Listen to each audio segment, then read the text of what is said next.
Barşаңызға сәлем бердім. Бүгін біз дәл осындай өте дәмді әрі құрамы өте жеңіл, өте оңай жасалатын осындай запеканка жасаймыз. Бұл тағамды сіздер үй ішіңізге түскі ас ретінде, тіпті кешкі ас ретінде ұсынсаңыздар болады. Рецепт ұнаса, лайк басып, каналға тіркеліп кетуді ұмытпаңыздар. Ең алдымен 4 картопты жақсылап жуып, үкіштен өткізіп аламыз. Үкіштен өткен картопты жақсылап жуып аламыз.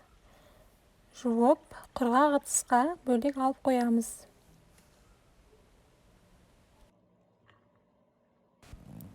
Екі пиязды жіңішке етіп турап, табан астын қыздырып, май құйып, пиязымызға тұз салып, пиязымыз қызарғанша қуырып аламыз.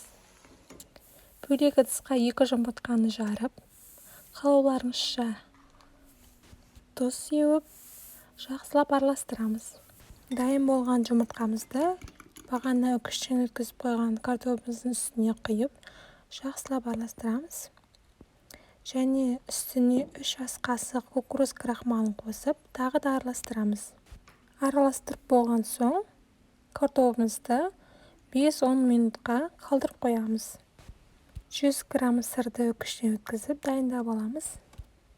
Табанын астын қыздырып, май құйып, дайын болған картопымыздың жартысын табамызға салып, тегістеп шығамыз.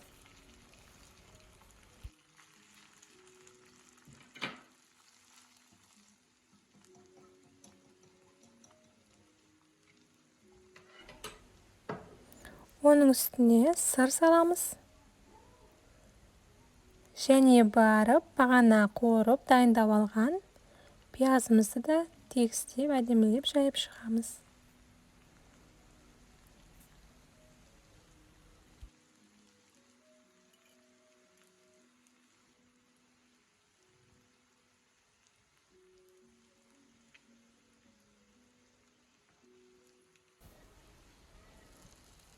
Оның үстіне қалған картопымыздың жартысын жайып, тегістеп, туралап шығамыз.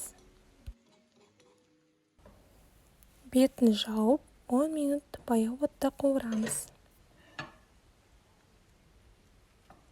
Тарелканың көмегімен кері аударып, екінші бетін тағы да 3 минут қуырып аламыз. Міне біздің запеканкамыз дайын болды. Дәмі енді өте ерекше.